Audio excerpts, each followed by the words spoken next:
বন্ধুরা, তোমরা কেমন আছো? আজকে দাদির কিচেনে টক ঝাল মিষ্টির একটা তেঁতুলের আচারের রেসিপি তোমাদের সামনে নিয়ে এসেছি। তোমাদের সাথে শেয়ার করব বলে আশা করব তোমাদের কাছে রেসিপিটা খুব ভালো লাগবে। রেসিপিটা ভালো লাগলে লাইক, শেয়ার, সাবস্ক্রাইব করে দেবে। এখন চলো রেসিপিটা কি করে করেছি তোমাদের একবার দেখিয়ে নিচ্ছি। এসো। হ্যালো বন্ধুরা, আমার আন্তরিক ভালোবাসা ও শুভেচ্ছা জানিয়ে আজকের রেসিপিটা শুরু করছি। এখানে 500 তেঁতুল ছিল, সেই তেঁতুলের বীজগুলি ফেলে শুকিয়ে নিয়েছি রোদে। এখন অল্প কিছুটা জল দিয়ে তেঁতুলের কাঠটা বের করে নেব। এভাবে কষলিয়ে কষলিয়ে তেঁতুলের কাঠটা বের করে নেব। তোমরা দেখতে থাকো, আশা করব রেসিপিটা তোমাদের কাছে খুব ভালো লাগবে। মাখার পরে দেখো কতটা সুন্দর দেখাচ্ছে।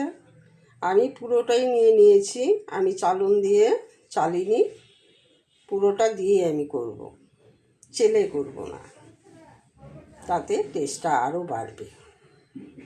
তেঁতুলে আচারটা করার জন্য আমি এখানে নিয়েছি জিরে, পাঁচফোড়ন, মৌরি, ধনে আর 5-6টা শুকনো লঙ্কা। এগুলি আমি ভেজে দেব। শুকনো লঙ্কাগুলি ভাজা হয়ে গেছে। এখন বাকি যে মশলাগুলি আছে সেগুলি আমি দিয়ে দিচ্ছি।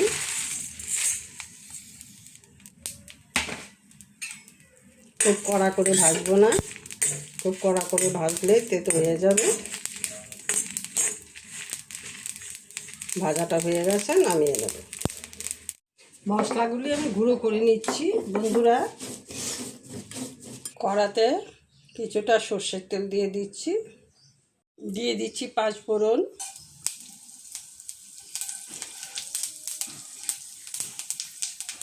ফোড়নটা আবার ভাজা হয়ে গেছে। এখন তেঁতুলটা দিয়ে দিচ্ছি।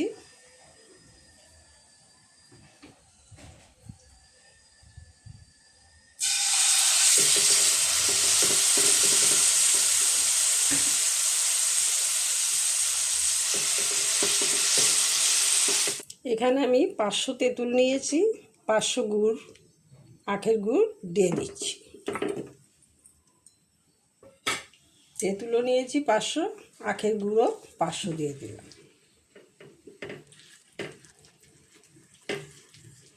আমি এখানে 500 তেঁতুল নিয়েছি, তার জন্য 500 গুড় দিয়েছি, তাতে ঝাল মিষ্টি টকটা আমার সমান থেকে যাবে, খেতেও দারুণ হবে। আঁচটা একদম কম করে দিয়েছি। গুড়টা আমি অল্প আঁচে গলিয়ে নেব, না হয় গুড়টা পুড়ে যাবে। গুড় দেওয়ার পর খুন্তিটা এইভাবে চালিয়ে নিতে হবে, না হয় নিচে দিয়ে লেগে যাওয়ার সম্ভাবনা আছে, গুড়টা পুড়ে যাবে। তার জন্য নাড়াচাড়াটা একটু বেশিভাবে করতে হবে। আশা করব রেসিপিটা তোমাদের কাছে ভালোই লাগবে। দারুণ একটি রেসিপি। টক ঝাল মিষ্টি এই আচারটা ঘরে ঘরে মেয়েরা খুব পছন্দ করে, মেয়েরা বউরা খুব পছন্দ করে। এখন দেখছি পুরুষ লোকরাও ভালো পছন্দ করে।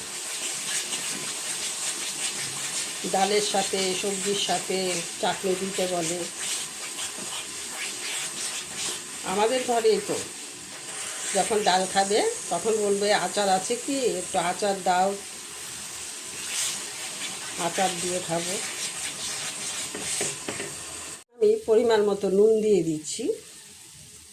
দিচ্ছি সামান্য পরিমাণ হলুদ গুঁড়ো, কালারটা একটু সুন্দর আসার জন্য।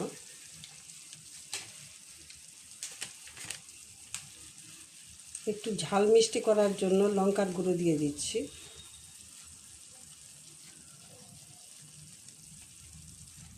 এখন আমি এটার মধ্যে কিছুটা ভিনেগার ব্যবহার করব, অল্প করে। ভিনেগারটা দিলে তোমরা অনেক দিন এটা স্টোর করে রেখে খেতে পারবে, তাই অল্প করে ভিনেগার দিয়ে দিচ্ছি।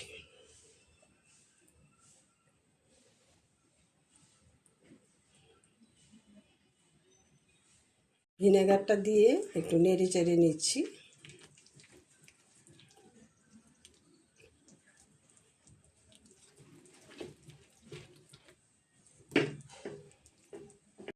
কালারটা সুন্দর করার জন্য একটু কাশ্মীরি লাল লঙ্কার গুঁড়ো আমি দিয়ে দিচ্ছি, তাতে কালারটা সুন্দর হবে, দেখতে খুব ভালো লাগবে, খেতে তো দুর্দান্তই হয়, তোমরা বুঝতেই পারছো। তোমাদের গুঁড়ো মশলাটা আমি পুরোটা ডাস্ট করিনি, কিছুটা ভাঙা ভাঙা রেখেছি, তাতে মুখে পড়লে দারুণ হবে খেতে। দেওয়া হয়ে গেল আমার। এখন উনানের আঁচটা বন্ধ করে দিয়েছি, দিয়ে কিছুটা সময়ের জন্য আমি ঢাকনাটা দিয়ে দেব। এখন আমি ঢাকনাটা তুলে নিচ্ছি, তুলে তোমাদের দেখিয়ে দিচ্ছি কতটা সুন্দর হয়েছে। দেখো, বুঝতেই পারছো খেতে কতটা টেস্টি হবে, গন্ধে সারা ঘর ছড়িয়ে গেছে। আচারটা আমার হয়ে গেছে, দেখো কতটা সুন্দর হয়েছে, দারুণ লাগছে। আচার বানাতে বানাতে আমারই জিভে জল চলে আসছে।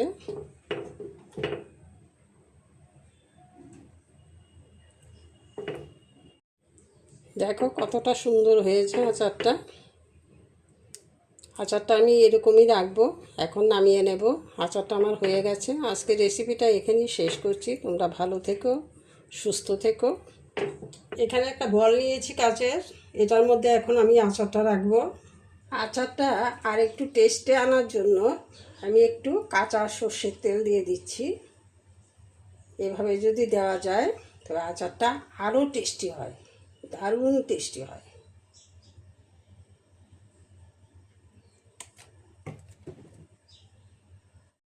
আচারটা একটু ঠান্ডা হলে আমি কাচের জারে রেখে দেব। তোমরাও কাচের জারে রাখার চেষ্টা করবে, তবে বছর গড়িয়েও এই আচারটা তোমরা সংরক্ষণ করে খেতে পারবে।